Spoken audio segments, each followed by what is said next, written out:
One of the most frustrating things that we can ever do is sit there and bang our head against the situation because we know exactly what to do, but for some reason, the events aren't unfolding the way that we envision it. We're not becoming in the way that we know we should be. And so you're looking down at the situation and understanding every moving part that is, but they're not interconnected. And the illusion is that because we know all of the things that we need to do, the becoming should be just as easy as the knowing. But there is a fundamental difference between the knowing and the becoming that we have to look at. But we don't get to just look at those and know how to move forward. So I want to break down what the difference is between knowing and becoming and how it could show up in your life by looking at 3 distinct stories about people I've recently helped. The first story is about the disgruntled coworker. We're sitting there at the end of a shift and we're talking, and she is letting me know all of the problems that is going on with the restaurant, with the people, with the bar, with her home life. And I'm listening to her, and I pause her and I ask her this question: what do you believe in? She goes on to tell me about the collective consciousness as a whole. This is what she believes in. This is what she knows, and that everybody has a part to play in how they feed into the world. So I look at her and I say, so how is what you're doing, the way that you're seeing, and the way that you're showing up in this victim mentality, how are you contributing to that? So that's her, the disgruntled coworker. Now let's look at the hopeless drug addict. I'm talking to a guy. He calls me. He says, my life is falling apart. He's been sober for 35 days. And he's telling me all this, and he just has to fix this, and he has to fix that, and he has to make money. He has to go get his kids. He has to. But he's not doing it. He knows he can see the pieces, but he's not doing it. So what are these? Before we get into the third story, let's look at these 2 people and what they have in common.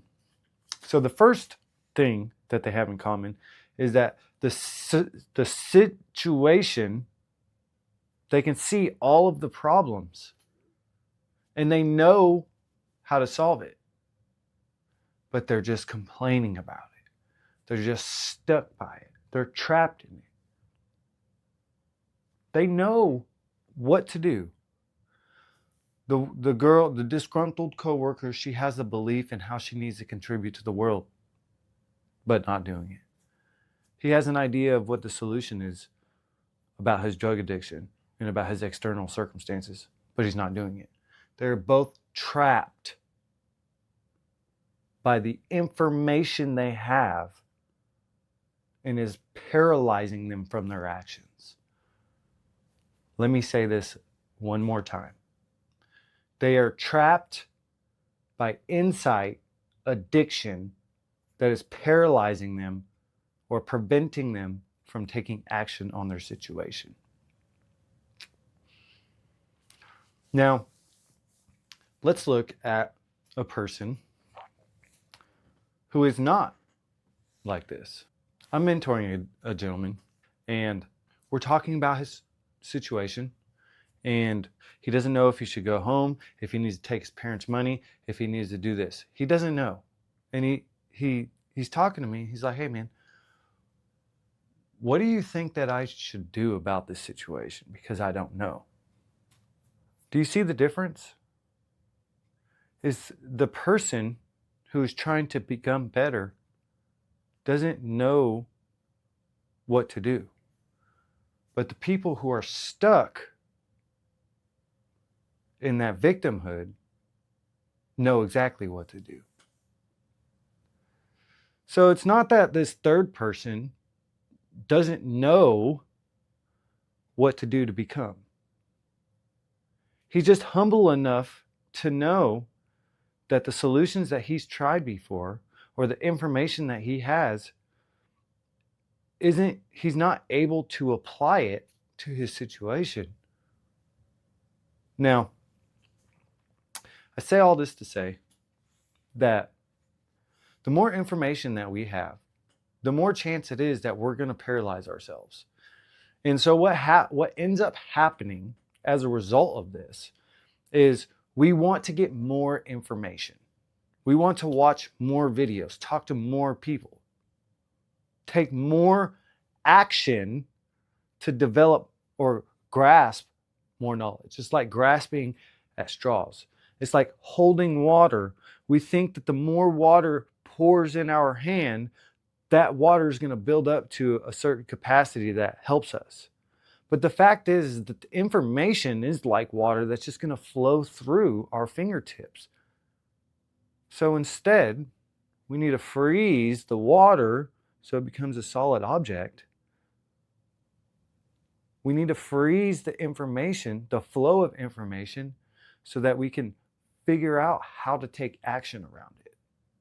And this is the fundamental difference between knowing and becoming. Knowing lives in the head. Becoming lives in the world. Knowing is the thoughts that we accumulate, but becoming is the action that we take to move forward. These are very different things, but they appear the same. They appear like the action is gaining more knowledge, gaining more information. That appears like an action to move forward. But it's an illusion that traps us in this framework where we don't do anything because we have so much knowledge. We're in paralysis. When all we have to do is stop the flow of information, listen to what we need to do, and then actually do it. And this is the hardest part, is knowing what to do and actually doing the thing that we need to do. And this is called surrender. Not in the sense that you do. So if you want to know about that surrender, watch this next video. I love y'all. Peace.